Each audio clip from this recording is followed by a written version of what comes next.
So as soon as I walked into the bank, I had a bunch of people saying, "Whoa, let's go! Congratulations! Thank you for being our 1 millionth customer." The manager spawned out of nowhere, and he gave me a whole certificate saying, "Thank you for being the 1 millionth customer." So he was like, "I want to give you a gift for being our 1 millionth customer." To be honest, I wasn't even there to like do business with them. I was there for the lollipops, but I guess I get that. So they said that they wanted me to go into the vault where they keep all the cash and all the treasures and all the stuff they got. I'm like, okay, why do you want me to go in there? They said, we're going to give you a huge trash bag and you get 30 seconds to fill it up with whatever you can from the inside of the vault, and you keep that. So I was, yeah, it does sound like Mr. Beast, but it's not Mr. Beast. It's a bank manager. He's like Mr. Beast. So the manager, he put me in the vault. He's like, get the 30 seconds, and then he was about to count down. What do you guys think I did? Did I say like, wait, hold up, let me go take a shower and come back, or like, did I stall, or did I go straight into it? Stall? Straight into it? Well, to be honest, Farid was calling me, and I felt the vibrations of my phone, and I like checked it, and it was like he was texting me as well to play Fortnite like in 2022. And then also Zuhaib, he also texted me. He said, "Do you want to go to Six Flags today?" So I was like, I'm trying to like, I didn't answer because I was just about to I have 30 seconds to get as much stuff as I want. Like, I knew I wasn't going to work a day in my life. So I walked in there, and I saw a few other people in there. There was like, what's that guy's name on YouTube? Ninja? Yeah, that guy. He was in there too. And he was like, "Hey, what's up, man? You want an autograph?" He was distracting me from my main goal, which was to get the money from the vault. So I saw the money there, and I saw like Ninja, Ronaldo, Steph Curry. They were all like saying, "Hey, come here, take our autograph." But I was focused on the mission that I was in there for, which is to get the money, get the treasures. So, I know, right? How much money did you get? I got like $30 million. I would ask for the signature. Yeah, that's totally a real story. No, a signature isn't worth $30 million. Sometimes it can. Anyways, to be honest with you guys, that didn't actually happen if you didn't know until now. Really? No. Whoa! Yeah, I thought you guys We were knew. so convinced that that was actually true. Yeah, for real. Totally. Put the person in the bag though. That's a good idea. I should have done that. But anyways, I didn't get that opportunity, but I did get a better opportunity, and every one of you guys here have the opportunity as well. Can anyone tell me that?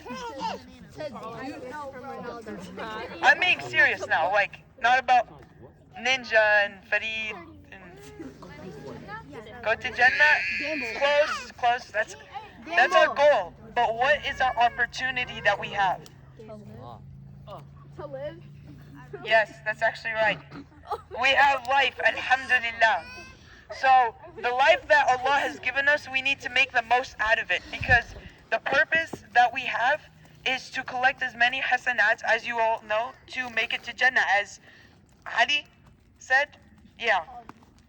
So there was a story, this time it's a real story, of a man named Muhammad al-Fatih. Does anyone know his story? Do you? I know him, but I don't know the story. Interesting. He's not a fisherman.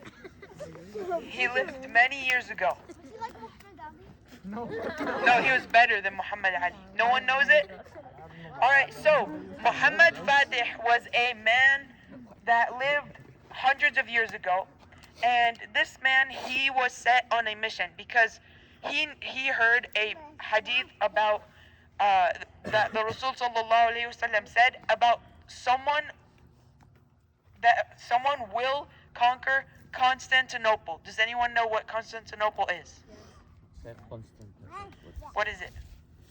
me? Yes. It's a city, a capital, major riots around trade. Yeah, what he said, guys. So it is a city that was in Turkey. It is in Turkey many years ago, and now this city was a major city back the hundreds of years ago, and it was considered a Philistine, but the second one, because Philistine many years ago it was a beautiful. It was considered like the capital of the world, and now Constantinople was very similar to it, and it was ruled by the Christians. But the Muslims wanted to get into there and spread the message of Islam. Now, Muhammad al-Fatih was really set on doing this and getting in there, spreading Islam, conquering this major city.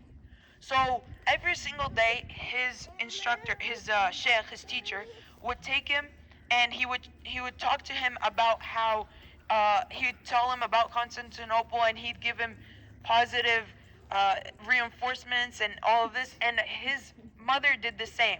His mother encouraged him to be the one that was going to conquer this major city. Now, he was really convinced, and throughout all of his life, he planned and practiced in order to be able to get into Constantinople, because it was a huge city with a lot of walls, like the Great Wall of China, and it had a lot of armor. Everyone that tried to infiltrate that city was not able to. So he wanted to be the first. And what he did when he grew up and he became the leader of his people, he spent 2 years of his entire life, every single day, just planning and looking at the maps of Constantinople in order to be able to get into there. And now when the big day came, when they were going to conquer the city, they successfully did it because of all the planning that was happening and the execution that occurred when Muhammad al-Fatih did this. Now, what can we learn from this story? No, but close. It's actually to set your goals. Your goal could be to conquer a city for Islam.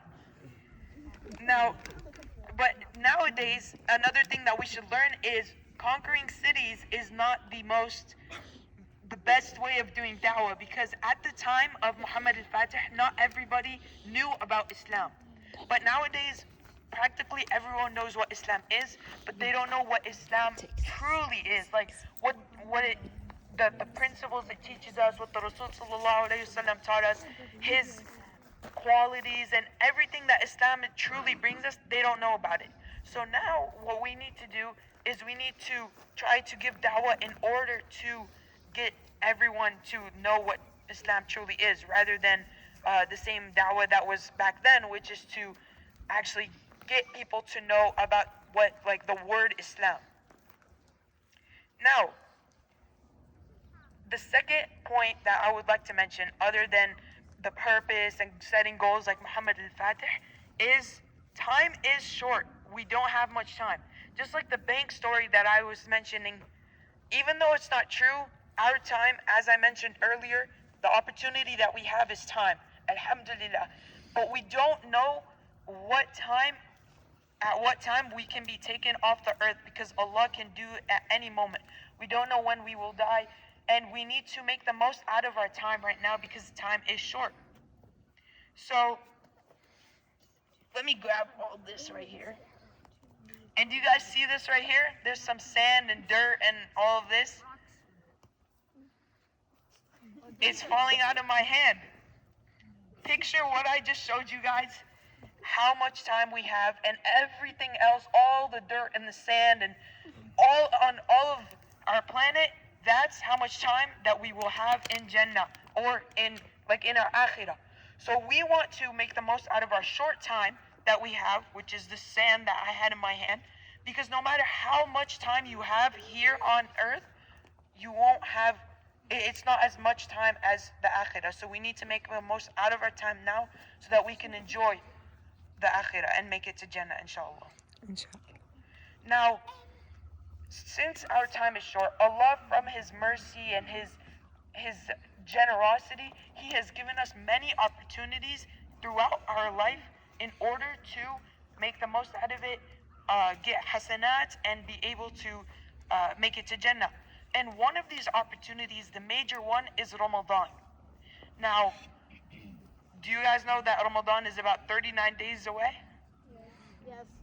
Exactly. So we should prepare for Ramadan so that we can make the most out of it when it comes to the time. Now, who can tell me how we can prepare for Ramadan? Eat before sunrise. Kind of.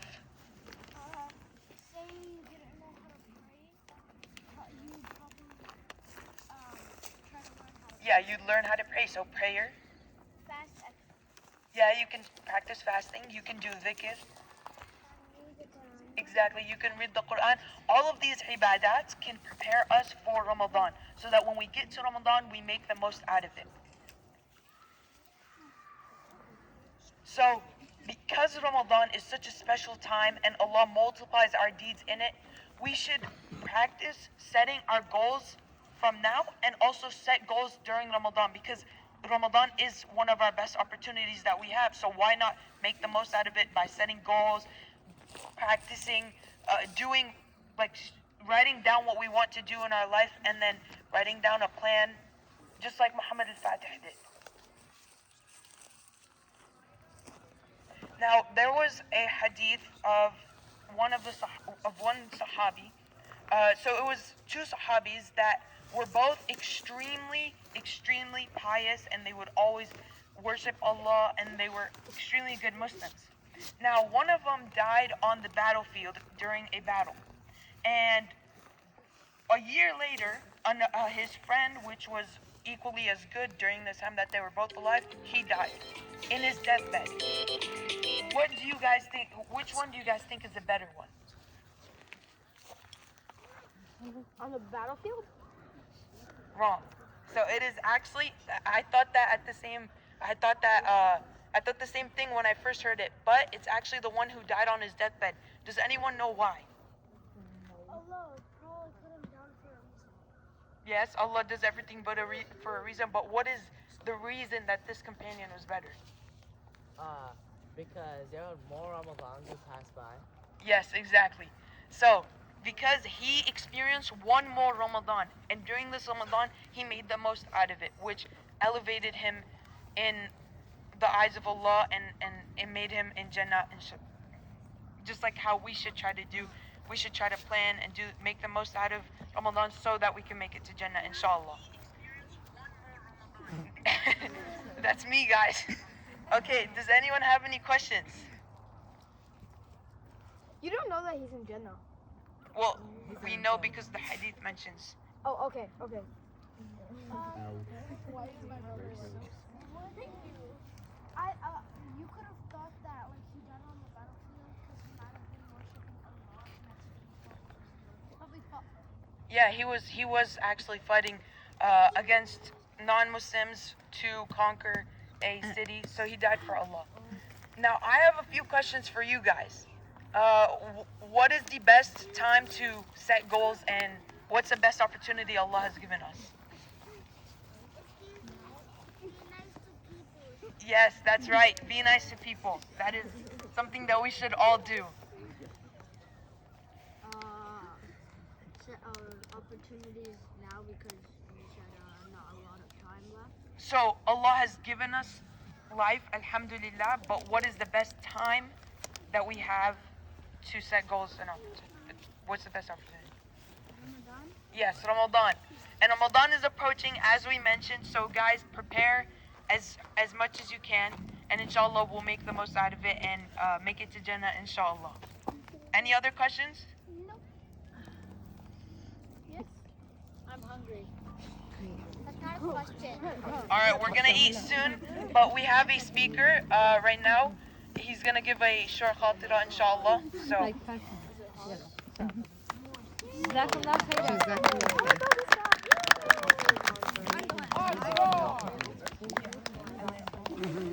So you really done did it like that?